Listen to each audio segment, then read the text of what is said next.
Good afternoon, everybody, and thank you for joining us for our Bus Rapid Transit Planning and Executing a Successful System webinar. My name is Mary Ebling. I am a transportation policy analyst with the State Smart Transportation Initiative. I think we'll give folks a minute or two to join the webinar before we launch into our presentation. But while we're waiting, we want to take this opportunity to go over a few sort of housekeeping items. All of the attendees to the webinar are on mute and will remain so over the course of the presentation. You will have an opportunity to ask questions throughout the presentation. You should see a question box that you could type into during the talks if you have questions. What we will do is hold the questions until the end of the presentation. If for some reason you don't see the question box, there's an orange arrow at the top right of your screen, and if you click on that, the box should appear. So we're still in waiting mode because we do want to give folks the opportunity to log in. I suppose in the interest of time, while we're doing that, I can just talk a little bit about SSTI, the State Smart Transportation Initiative. We work with the CEOs of, it sort of fluctuates a little bit, but approximately 20 departments of transportation, and we work to provide a community of practice place focusing on peer-to-peer interactions where the CEOs can talk amongst themselves and exchange ideas. We also provide direct technical assistance to our partner states that often consists of in-depth reviews of transportation policies and programs, and work with them for suggestions on how they can improve their tools that they use for planning and analysis. In addition, we operate as a resource to the wider transportation community, engaging in non-member states through our website, which is ssti.us. Webinars such as this one, which are free and open to anyone who is interested. And I invite people who are participating on this call today, if you are interested after the webinar, to please go to our website and take a look at all the resources that are there. There's a lot of really interesting stuff. Again, the website is ssti.us. Should we probably start? Yeah. Okay, we're a couple minutes in now, so I'm going to go ahead and start moving through the presentation. You can see on the first slide that we have two presenters today, Annie Weinstock, the BRT Program Director for the Institute for Transportation and Development Policy, and Joe Calabrese, General Manager of the Greater Cleveland Regional Transportation Authority. All right, and we've essentially gone over the background for the SSTI. And I want to give a brief bio for both of our presenters before I turn the slideshow over to our first presenter, which is going to be Annie. Annie Weinstock is the Director of the Bus Rapid Transit for USA and Africa. She joined ITDP in May of 2009 and oversees the work in Africa, and also works with governments in Tanzania, Uganda, South Africa to implement bus rapid transit and pedestrian and bicycle initiatives. In 2010, Annie helped to launch ITDP's U.S. program, in addition to her work in Africa. She's been working in Chicago, the Washington, D.C. area, Pittsburgh, and elsewhere to bring true gold standard bus rapid transit to American cities. Our second presenter is Joe Calabrese. He is no stranger to public transit and has been the CEO and General Manager of the Greater Cleveland RTA since 2000. In October of 2007, the Cleveland RTA was named the best large transit system in North America, and in 2008, in October, Joe was recognized as the APTA Outstanding Transit Manager of the Year. Joe will talk about how partnerships were instrumental in making the Euclid Corridor BRT project, the Healthline, a great success. Joe regularly makes public presentations and entertains visitors from around the world to tour the best-in-class BRT system that has revitalized the urban core since opening in late 2008. And with that, I'm going to turn this over to you, Annie. It might take a minute for control to transfer over to you. But you should be able to start. Okay.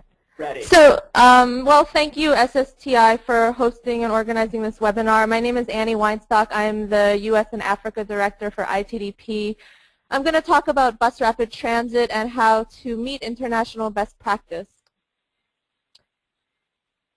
Okay, So ITDP is a nonprofit that has worked since 1985 with cities around the world to implement sustainable transport solutions that curb greenhouse gas emissions, reduce poverty, and improve the quality of urban life. We've been working since about 2000 on bus rapid transit system development, providing direct technical assistance to cities around the world in Argentina, Brazil, China, India, Indonesia, Mexico, South Africa, Tanzania, and most recently the United States. So what is BRT? Let me start with a textbook definition of what BRT is, and then I'm going to get into the details. BRT is a high-quality bus-based transit system that delivers fast, comfortable, and cost-effective urban mobility through the provision of segregated right-of-way infrastructure, rapid and frequent operations, and excellence in marketing and customer service. So the first BRT was built in 1974 in a city called Curitiba, Brazil. It was built by the mayor at the time, Jaime Lerner. This became a model to the rest of the world, and BRT systems have been springing up since then. The Curitiba system remains one of the highest quality systems in the world. It's what we would call a gold standard system. So when I say quality, what do I mean? About 2 years ago, ITDP, my organization, along with a committee of international technical experts from around the world, people who've been working on BRT systems everywhere, developed what we call the BRT standard. The BRT standard is a scoring system which allows us to score existing and planned BRT corridors against international best practice. It consists of a set of elements that are common in the best BRT systems in the world. Each of those elements has its own weight, which demonstrates its relative importance to the system as a whole. And a score at the end, when you add up all of the scores from each element, you get a final score, which can result in a bronze, a silver, or a gold. It's also possible that your corridor could score as BRT minimum without receiving an award of bronze, silver, or gold. But below minimum, the corridor shouldn't be called BRT. I want to say that a gold standard BRT corridor has all of the most important elements of BRT. So there's a common misconception that gold standard means gold plated, or it means super expensive or super fancy. All it really means is that it has all of the most important elements, and I'm going to go through what those are. It's also important to understand why we need a standard. So we have systems that have been popping up all around the world, and a lot of them in the U.S. that are not quite meeting the minimum standard. So they have a lot of the elements of BRT, or maybe one or two elements of BRT, but they're not actually BRT. So if you look at these two photos, you see Rapid Ride in Seattle. They call that a BRT system, but in fact, the bus is stuck in traffic. And then the Select bus service in the Bronx in New York, which is also often stuck in traffic because it doesn't include enough of the elements of BRT to keep it out of traffic and turn it into something that really is a BRT system. So we need a standard because we need to make sure that when the public is promised a bus rapid transit, when they're promised something different, that they actually receive something different. And if they don't receive that, then it often leads to confusion and a degrading of the brand. So we need to maintain this brand BRT. So what are the goals that BRT sets out to accomplish? There are two main goals. The first is to save passengers time. A BRT system is often built as a replacement for a standard bus system. So it's often an upgrade from a standard bus corridor that takes a lot of the elements of BRT and ends up saving passengers time, and I'll go into that in a second. Time savings is the most important factor in a traveler's choice to take transit. So someone will often decide to take transit because they can get there quicker. They may, if driving is slower, they may take transit. If a bus rapid transit is faster than a regular bus, they may choose bus rapid transit. So this is the most important reason to build a high quality BRT. Second is to provide a higher service quality. Providing a higher quality of service can make a transit mode more attractive to riders who might otherwise drive. Now, providing all of the service quality elements without the time-saving time savings elements doesn't necessarily cause the shift of people to start taking the bus. It's only once they have the time savings substantive elements that adding all the nice quality of service elements will get that mode shift. So let me start with some of the most important time savings elements. I'm going to go through the most important ones, not all of them. Taking buses out of traffic, giving them their own lane is obviously one of the most important elements because it gets buses out of traffic. It removes some of the delay that's associated with buses stuck in traffic. Putting those buses in the median of the road is equally as important because when the bus lane is on the curbside, it's subject to all sorts of interference with mixed traffic and conflicts with taxis pulling over, delivery vehicles, cars that are getting into that bus lane to turn right and then they have to wait for pedestrians to cross. When you pull that bus lane into the median, you're reducing a large number of those conflicts. Prohibiting left turns across the busway it's a political decision that allows buses to travel through the intersection without having to wait for the left turn phase for mixed traffic to cross the busway. This decision doesn't particularly cost a lot of money, but it's a large time savings. In fact, it's less expensive than transit signal priority, which is often implemented in BRT systems. Also a time savings, but this prohibition of left turns across the busway is an even larger time savings. Here's a photo from Ahmedabad, India. They did a median aligned busway with a lot of left turn prohibitions. This is to show that BRT of this type is implemented in many different contexts all over the world. Off-board fare collection is equally as important as a median bus alignment. So in a standard bus system, passengers wait for the bus to arrive and then they queue up at the bus to pay. And the bus can't leave until every passenger has paid their fare.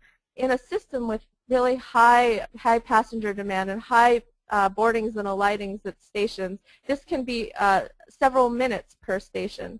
So off-board fare collection allows that process to happen before the bus arrives. In New York, Los Angeles, and Eugene and Cleveland, they all have off-board fare collection. These are proof of payment systems where there's a random check where a ticket inspector will come to check to see if people have actually paid. Cities around the world, most cities that have bus rapid transit are using gate-controlled off-board fare collection. This is more metro-like in quality. Passengers will pay their fare and go through a turnstile, enter the station, wait for the bus to come. When the bus comes, everybody gets on, and there's no need for a ticket inspection. This is a photo from Mexico City.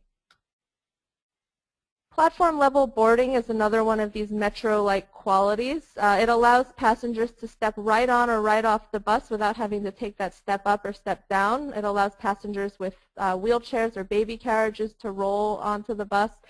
Taking that step up is actually, when you add it up per passenger, another really big delay in a regular bus system. And if you provide that platform level boarding, you end up reducing each passenger's boarding time by about 0.4 seconds, which overall really does come out to a large amount of time. In the U.S., only Eugene and Cleveland have platform level boarding. High frequency of service at peak periods, also having services late into the night and all through the weekends is really important for reducing the waiting time for passengers. When you have buses arriving really frequently, passengers don't have to wait as long to get on the bus. This reduces their overall travel time. And then having services late into the night and the weekends is also extremely important when you're trying to get people to give up their cars altogether. If they know that they can ride on the bus rapid transit at any point or any time, they're more likely to rely on it. Now I'll go through some of the quality of service elements of BRT. High quality stations that are wide, weather protected, safe, and well lit is extremely important. This helps bring up the image of your system. Having a quality station shows that the system is well integrated into the urban environment. It also is much more likely to bring developer interest around stations. This is an image from Johannesburg, South Africa, in the downtown of the city, which is extremely dangerous, but these stations are beautiful and safe. System branding is where you create a unique identity for your system, and this is two images from Las Vegas. The Las Vegas Transit Authority painted their buses a different color. They created a unique brand, and at the stations they put in decommissioned neon Las Vegas strip signs, which made it a unique part of Las Vegas. The caution that I give here, though, is not to brand a system as BRT if it doesn't have the time savings and other elements. Branding should come after.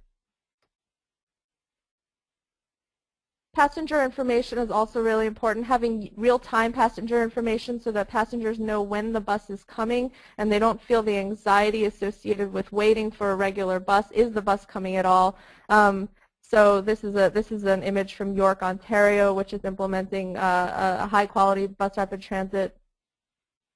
And then integrating the system into the rest of your transportation system, integrating it physically with your transit network so that if you have a rail system, the passengers can walk directly into the rail system, ideally without having to pay again. Having bike lanes in the corridor, this is part of building a complete street. And also, it's a mitigation when you end up taking a lane for your bus rapid transit. You can handle some of the loss of capacity for mixed traffic by adding an additional option for people who want to bike instead. And then having secure bike parking at stations. This is Los Angeles. This allows passengers to bike to the BRT so that you can't serve an entire region with any transit system. So this solves what we call the last mile problem. Passengers can bike that last mile and then park, and ideally in a really secure way. So there are many systems in the U.S. that are considered BRT that don't reach the minimum standard. I've heard a list of over 100. In fact, there are only 5 that have achieved this minimum qualification for BRT, and all 5 have received the Bronze Award. Those 5 are Cleveland, Los Angeles, Las Vegas, Eugene, and Pittsburgh. Internationally, there are 4 golds. I left Curitiba off because I didn't have space, and there are a lot of silvers. These are just some examples. Cleveland, which we're about to hear all about, is the most full-featured BRT in the U.S. It's been a model to U.S. cities who are looking to implement BRT. It's done a lot in terms of land development. I think Joe Calabrese will talk about that too. So BRT is a lot less expensive than rail, and I just want to point out that when you build a BRT corridor, in addition to being less expensive than a rail corridor of the same length, you can also build a much broader network. So this is a really big benefit of BRT. Now I'm going to get into development potential. There's been a lot of questions as to whether BRT actually has the ability to stimulate development around stations, and we're finding all over the world, all over the country, that this is true. BRT can do this. It's a newer technology, so it hasn't been as proven. So here's a picture from Curitiba. In Curitiba, Brazil, if you look at Curitiba from the sky, you can see every BRT corridor directly aligned with dense development. They did all the planning right to make this happen. This doesn't just happen on its own. There are a lot of necessary ingredients to getting development around any transit station, BRT or rail. First is choosing the right corridor. There are several questions that you need to answer. Is there developable land in the corridor? Is the corridor already in a mixed-use area such that it's attractive to developers, or especially is it downtown? Does the corridor have any natural features like a waterfront? Or even does it have historical buildings that can be converted that are already a beautiful part of the corridor? Las Vegas chose an excellent corridor for their Strip Downtown Express line. They built it right through the downtown, which had some developable land, but was already a downtown. So they've, in the 2 or 3 years that it's been open, they've already stimulated $2 billion of development in the downtown. And then zoning is another very important ingredient. If the corridor is already zoned for high-density mixed-use development, this is good. And if it's not, if it's able to be zoned, or if it's able to change the zoning to create high-density development, this is also important. If it's not possible, it's going to be a lot more difficult to get the development. Also, if this kind of zoning applies citywide, then this is not as good because it's not going to incentivize development in a particular place. It's not going to direct development to that area because there's already a lot of capacity all over the city. Here's an image from the White Flint Sector Plan in North Bethesda, Maryland. This is a really good example of zoning. The project hasn't been built yet, but they really got it right by having the highest buildings closest to the corridor and then having a tapering off as you move away from the corridor. Incentivizing development through tax incentives and through streetscape improvements is also a way of bringing development to a corridor. So Cleveland, and I think Joe Calabrese will talk about this too, they offered tax incentives for redeveloping historic buildings on Euclid Avenue, and they also invested in a full streetscaping building line to building line reconstruction. So this has been quite attractive to developers. So with these ingredients, a mass transit investment is likely to have positive development impacts. But then the question is, what kind of mass transit investment do you need? What we're finding is that once you have all of those ingredients, it becomes about the quality of the transit investment and not the mode. So the higher the quality the transit, the more likely you're going to be to have the investment. You can use that BRT standard score to look at the quality of a transit investment and to see if it's meeting the certain standards. So the other thing to note is that because bus rapid transit is cheaper, the return on investment will likely be higher for every dollar of investment, capital investment into a transit corridor that a city makes. They're going to get a higher return on in private investment. And then you know, again, Cleveland has been a really great model in the U.S. I understand that it's been $5.8 billion of private investment. Joe may correct me on that, but that's where I'll leave it. Thank you. All right, thank you, Annie. I am now going to turn over the keyboard and mouse control to Joe so that he can begin his presentation. And in a minute, or less than that, a couple seconds, we'll be transitioning over to a presentation about the BRT Cleveland. Should be good to go, Joe. Hey, Joe, have you taken the mute off of your phone? I have. Can you hear me? Yes. Okay, I'm just trying to gain control and get to my first slide. You should.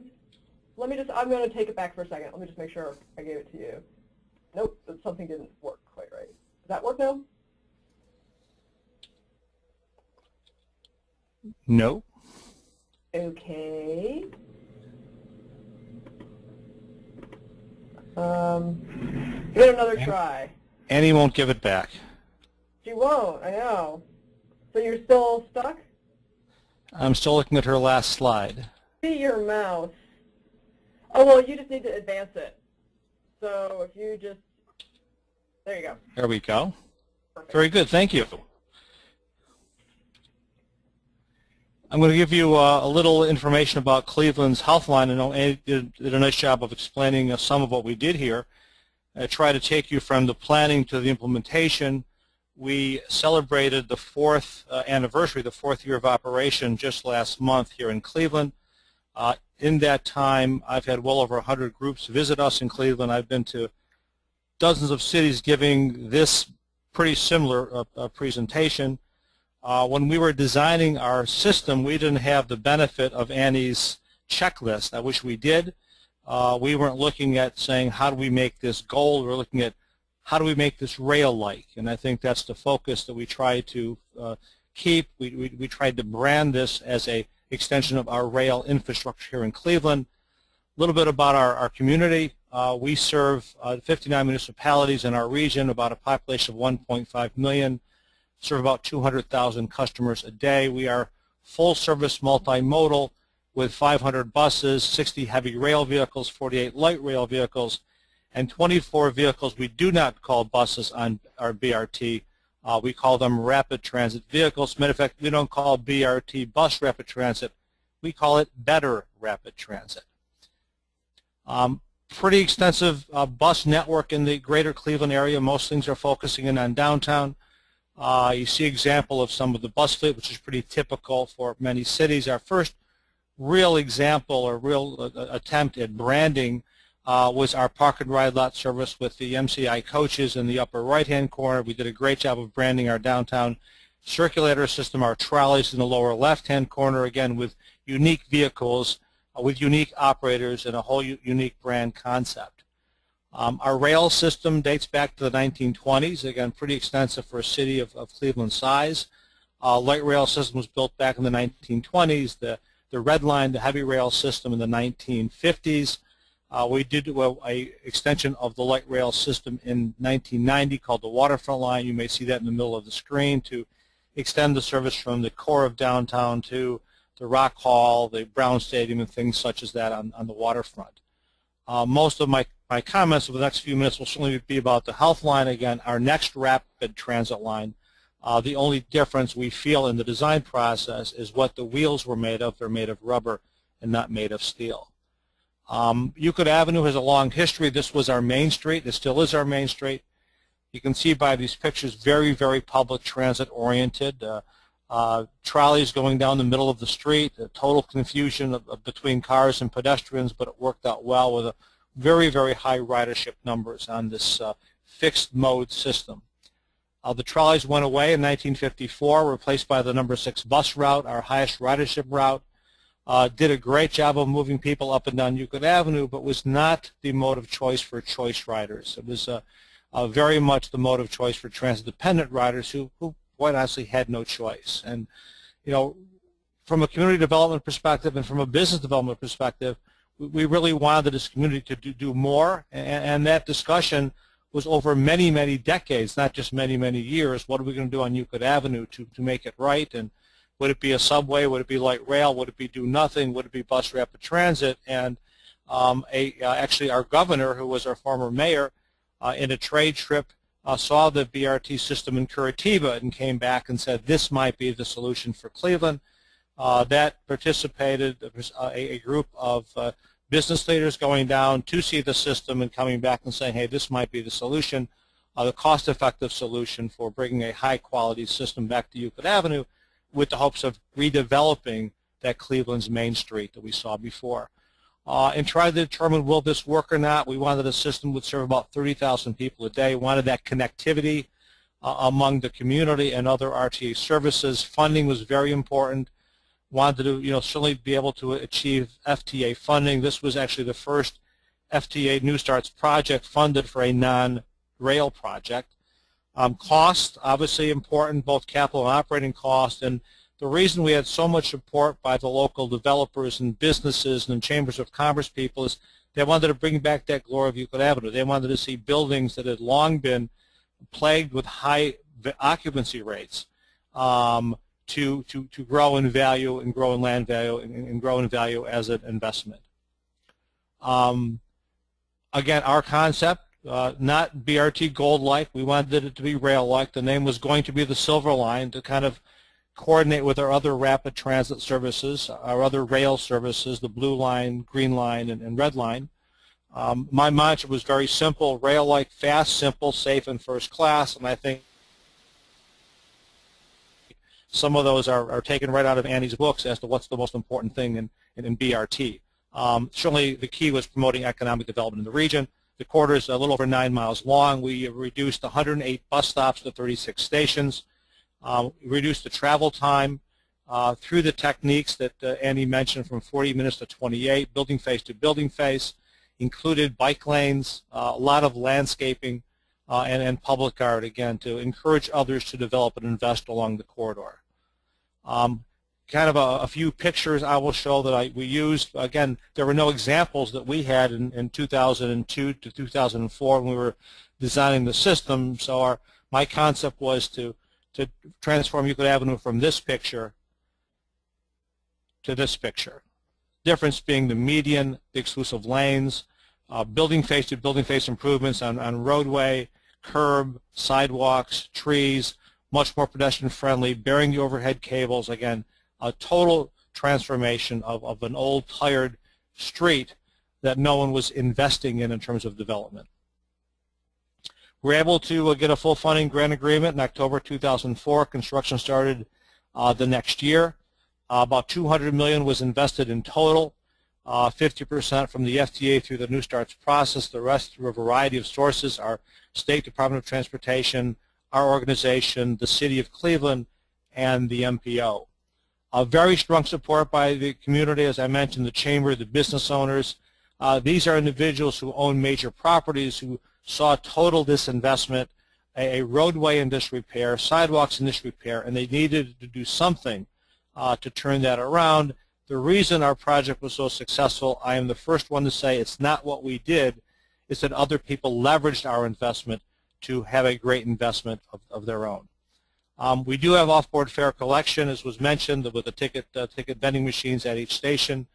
Some of the other technology that we have is the real-time information at every station, emergency call boxes at every station to enhance that feeling of security and safety.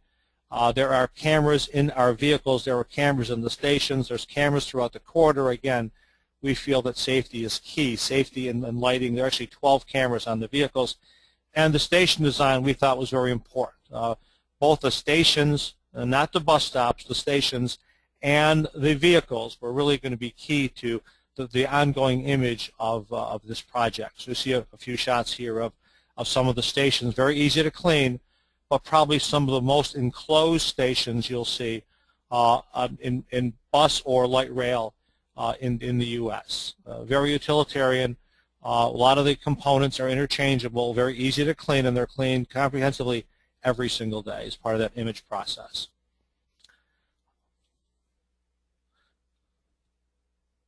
The vehicle was the next, as I mentioned, after the station. It was the vehicle. Other than the vehicle and the stations, this could have been a Department of Transportation project.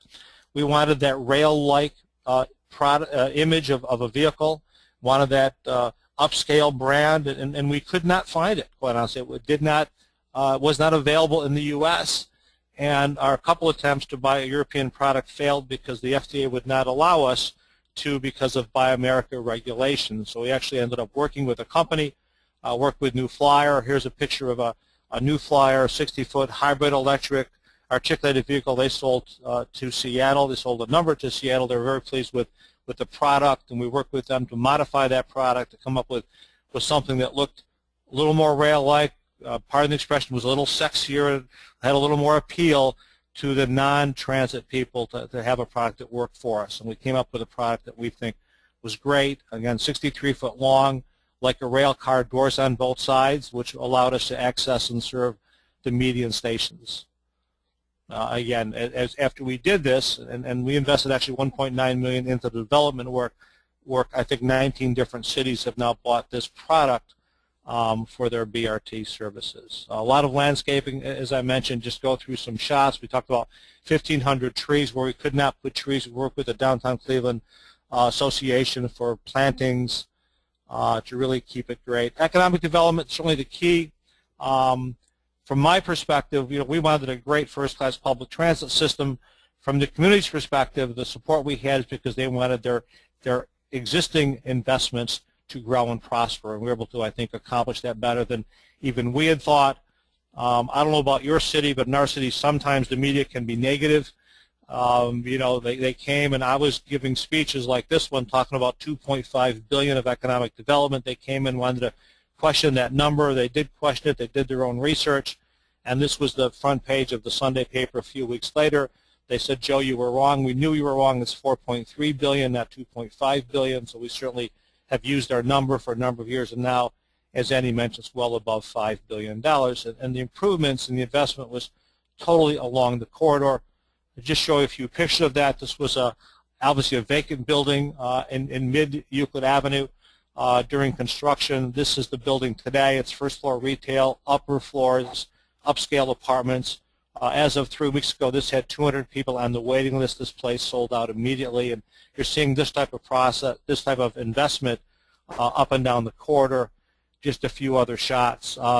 This picture here of the other end of the line, the other picture is where kind of the downtown end, is about 6 months old. The building in the forefront with the crane next to it, that's the Museum of Contemporary Art, the new Museum of Contemporary Art that I actually went to a function in last night, so it is now open.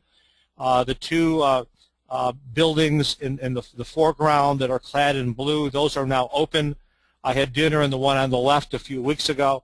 Again, first floor retail, upper floor upscale apartments. The developer who did the East 4th Street development downtown, appreciated and saw what the BRT system brought to him and his development, and made this, again, $200 million investment on the other side of the corridor. So very, very positive. Also major developments. You just see some shots of the corridors here and some of the major developers, again, adjacent to the rail stations. Not all of it was new construction. The majority of it was redevelopment and reconstruction of vacant buildings that have all been very, very positive, as you see in these pictures.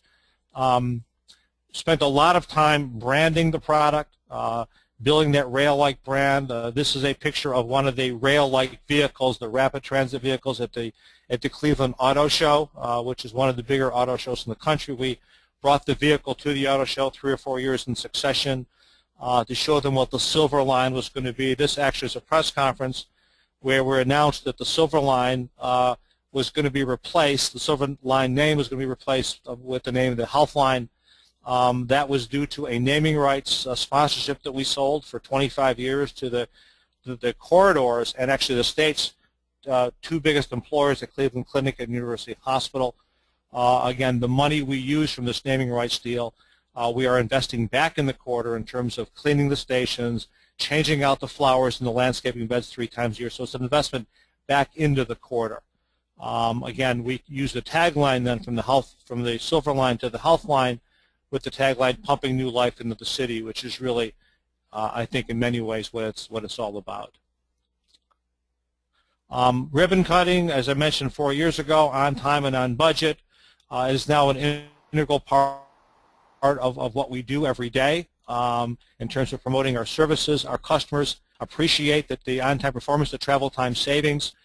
We are pulling people out of their cars and out of our rail system to take this service. Again, a good overall satisfaction. Our ridership has been growing every year. The biggest growth was in the first year, a 48% increase in ridership that first year. We're increasing about 10% every year since that first year. Again, very pleased with the numbers.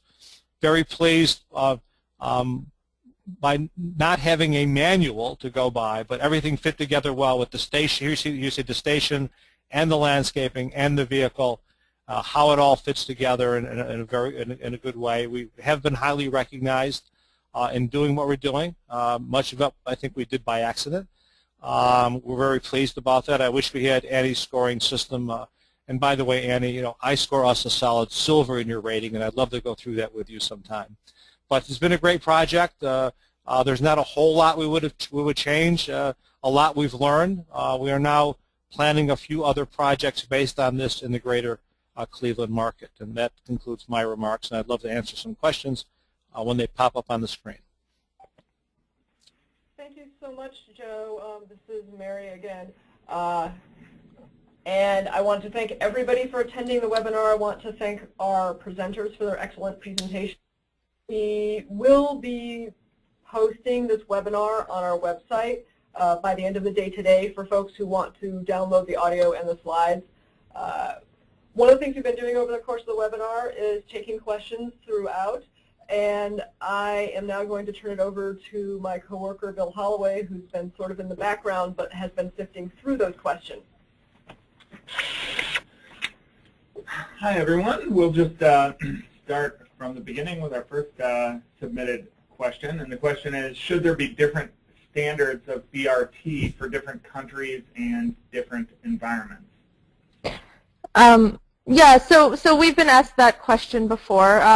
The idea of the BRT standard is that BRT is a thing that consists of a set of elements, and you may need a larger one in a country with a higher demand, or a smaller one in a country with lower demand, or in a corridor that's smaller. But all of those elements are still critical to BRT. So we also made it so that 85 points out of 100 is gold.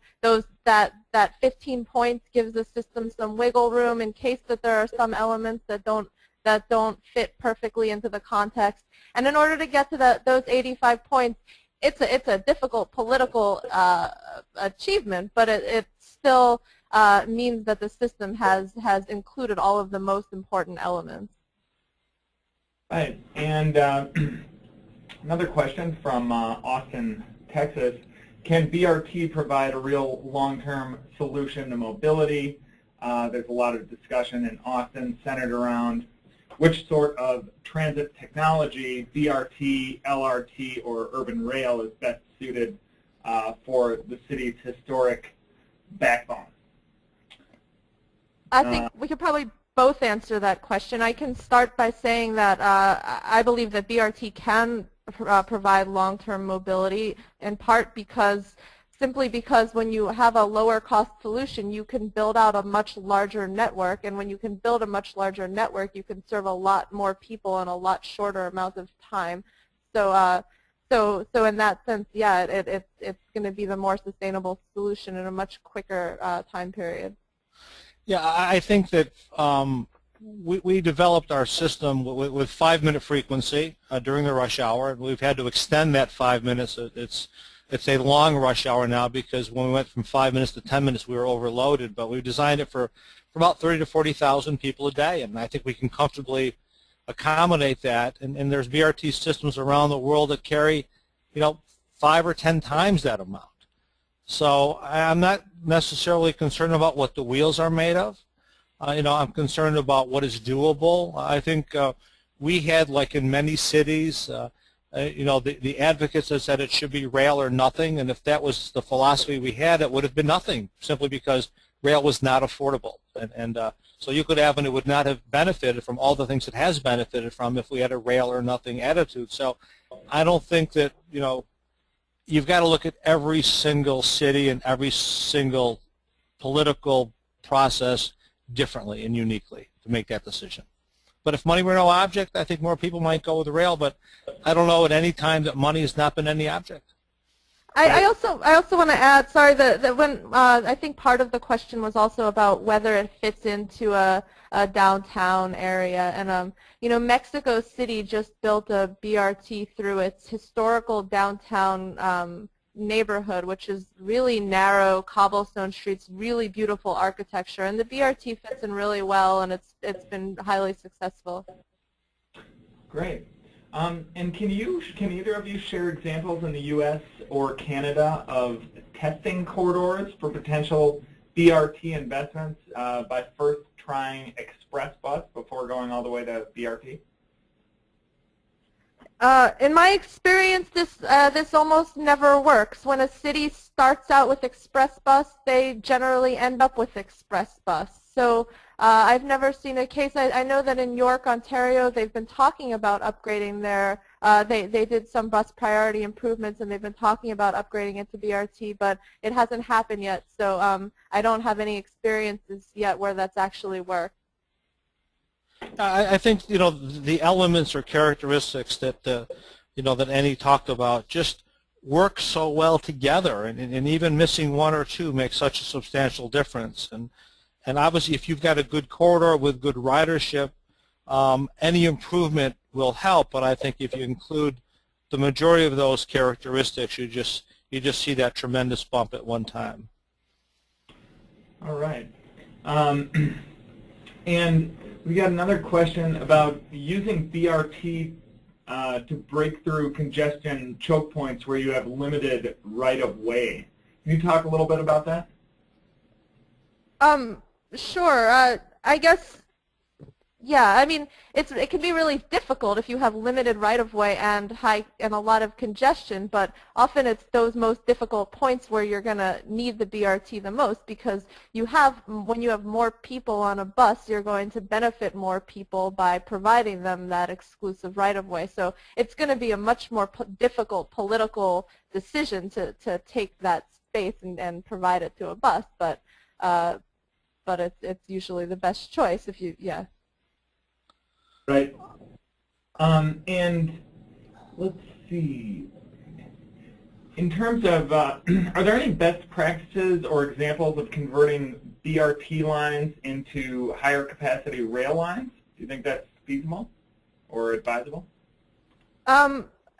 In general, BRT can serve just about what the demand of just about what rail can serve. So in Guangzhou, China, the BRT there has higher demand than any rail line in China, except for one rail line, one corridor in Beijing. I think it's the #2 metro. So the demand would have to be higher than a Chinese city corridor in order for you to have to convert it to rail. And even then, there are ways to expand the capacity of BRT. So in general, I don't think that it's been done. They've been talking about it in Ottawa for years. They're doing the designs and plans, but it hasn't actually been done. And here's one that might be particularly germane to all those purported BRT systems that don't quite make the grade. What measures can help fix a poorly executed BRT system? Yeah, I guess it depends what's poorly executed about the system. That's a hard question to answer without knowing more specifics about why it was poorly executed. What do you think? Money can help. Right. Yeah. What do you think are the most common and most critical shortfalls that these purported BRT systems have that really negate their effectiveness or undercut them? One of the biggest challenges, recently, and I don't know who's on the webinar from where, but I was about 3 weeks ago. I spent a couple days in Nashville and a couple days in Cincinnati talking about a few projects there and some really great plans. And the big concern in both of those cities is the ability to politically to convince the political leaders of the need for exclusive lanes. And interesting, as I stated, went through the Cleveland example, that we were able to say, because we had some desperate developers and maybe even desperate city leaders, we were able to say that either we get the exclusive lane or we don't do the project. We said we're either going to do it right or not do it at all. And because there was some level of desperation or level of significant need, we're able to get away with it politically. They said, well, if that's what you need and that's your stance, I guess we have to, gulp hard and be leaders and allocate this lane of traffic that probably wasn't all that necessary in the first place to the BRT system. In other cities, I'll use Nashville for an example, it's a city that's growing and thriving. They're projecting another 800,000 people moving into the greater Nashville area. They're saying, well, we might not be desperate enough here to be able to convince the leadership to give up a lane just for BRT. So it takes leadership, but that is the one thing that certainly on our system and most of what I know made the biggest difference, that grade separation that provided the travel time savings, that provided the rail-like image, that really could be the difference between success and failure. All right, and here's one about the U.S. New Starts program. It says the New Starts program requires BRT not to harm or reduce service on bus services. How do the BRT standards in this webinar address this attribute of a BRT system, aka can a system achieve a gold standard if bus service is poor in the community? So if I understand the question correctly, because there's a new starts rule that says that existing bus service can't be damaged or degraded by a new transit investment, BRT, I guess, or rail. And so how does the BRT standard align with this rule? Is this the question? Yeah, I think okay. So.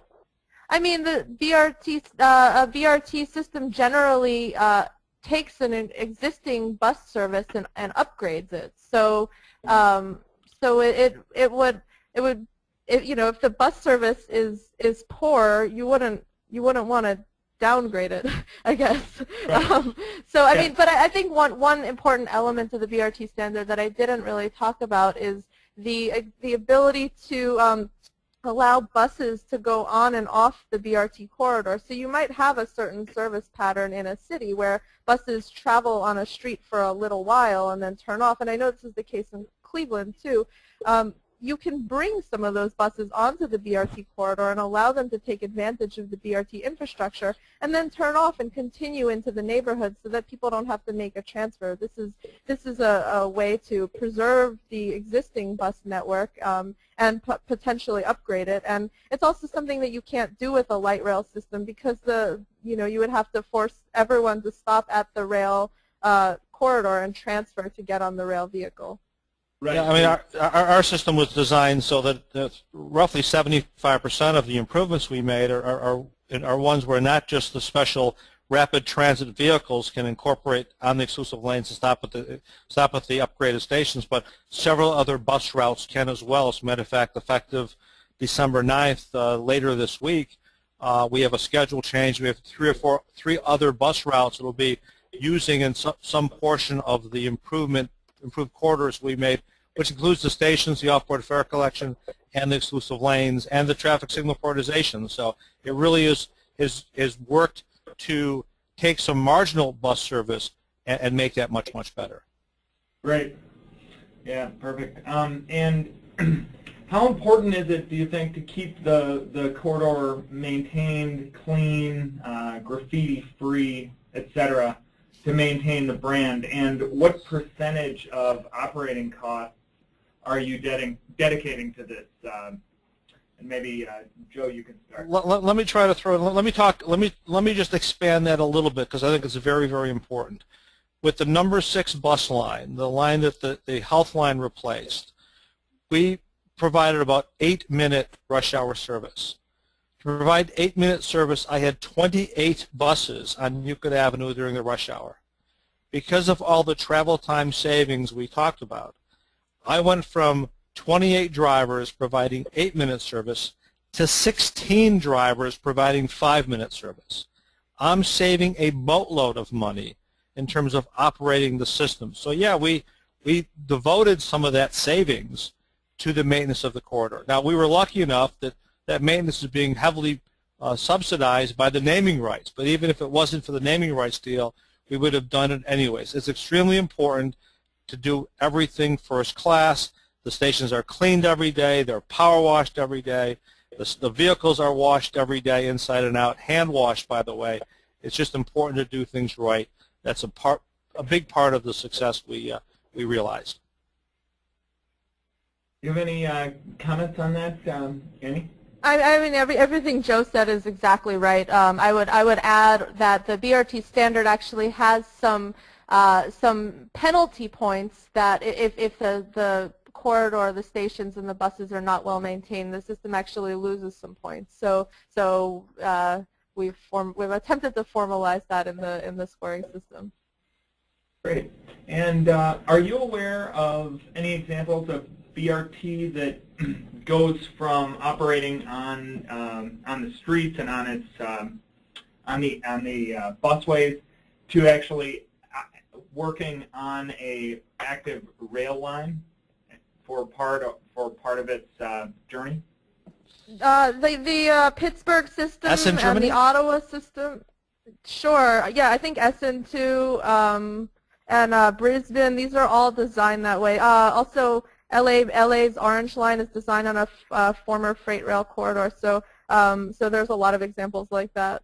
And do you think do those work well? Do you think? Yeah, I mean it's a great. You have available right of way that's completely segregated, so it's a great use of that.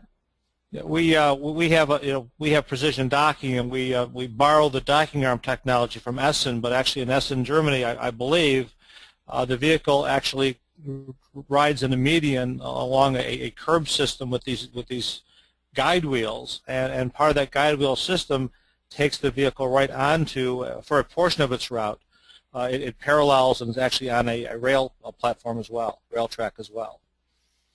All right, and we got a couple of comments in about converting from express bus service to BRT, and apparently that's what they're doing in the York region in Canada. And one of our attendees mentioned that the busway is currently under construction. So interesting. Oh, that's great.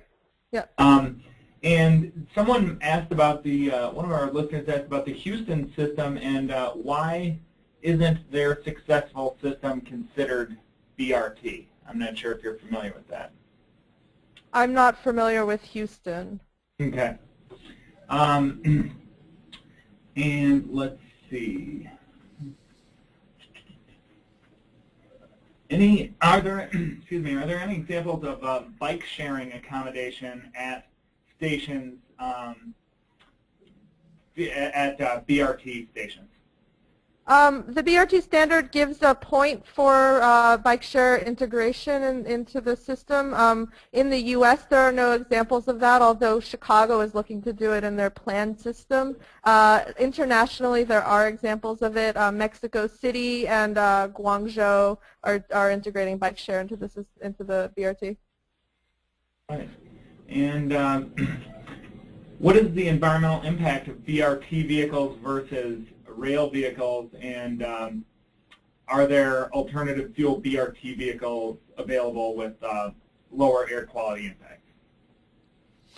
I think on the vehicles, I think there's a variety of them. Actually, our initial design was for a dual mode overhead catenary electric and hybrid electric system. We ended up opting out of that. That's what Boston ultimately bought for their Silver Line. We have hybrid electric vehicles, and I think many of the BRT systems are hybrid. You see some that are also CNG, like those in Los Angeles. So a variety of different propulsion systems. Right. Okay, I think that's the last of the questions Bill indicated. So I wanted to thank our presenters again, as well as everybody who dialed in and attended this webinar. Great questions, great presentations, and I'll be signing off now. Look for the version on the web of this webinar later today. Thanks, everybody. Hey, thank you, Annie. Yeah, thanks, Joe. Bye-bye. Bye.